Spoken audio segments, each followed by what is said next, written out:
ज्ञान दाखवत की कॉन्स्टिट्यूशनल प्रोव्हिजन आणि एक शब्द काय वापरला अबँडन्ड रिस्पॉन्सिबिलिटी कलेक्टिव्ह रिस्पॉन्स नाही नाही कलेक्टिव्ह वेगळं अबँडन्ड प्रिकॉशन नाही काहीतरी अबंडंट अबंडनच्या जी अबँडन्ड काहीतरी असे भलते इंग्रजीचे क्लासिक शब्द वापरायचे आणि आम्ही शाळेतच गेलो नाही असं वाटायला लागतं आणि आम्ही घाबरून खाली बसतो.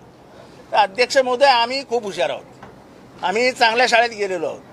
आम्ही आमचा बाप भलेही कोल्हाब्यात नसेल कुठेतरी गावी जन्माला आला असेल पण आज तुम्ही वापरलेला इंग्लिश शब्दाचा अर्थ काय एवढा आम्ही तुम्हाला विचारायला उभं राहिलो. पण हा? कळणार शशी थरूर पण उत्तर आता मी शशी थरूरला पाठवतो ईमेल याचा अर्थ पाठवा म्हणून कारण का जीपॅट वगैरे काय येत नाही ते चॅट जीपीटी मध्ये होतो अर्थच कळत नाही. अबंडंट कॉशन काहीतरी पण एखाद्या सरकारचं पाप अध्यक्षांनी लपवण्यासाठी ज्या काही कोलांट्या उड्या मारण्याचा प्रयत्न करतायत हे अध्यक्ष का करतायत.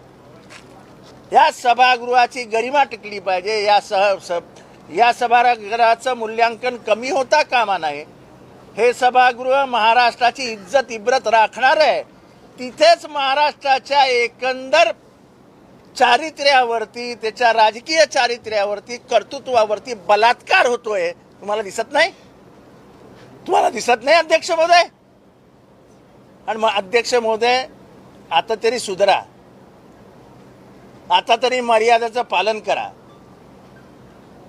केवळ आपल्या हातात कायदा आहे आणि आपली 4-2 कामं होतात म्हणून जर तुम्ही सभागृहात चालवणार असाल तर महाराष्ट्राला तुम्ही चुकीच्या मार्गावर घेऊन जात आहात.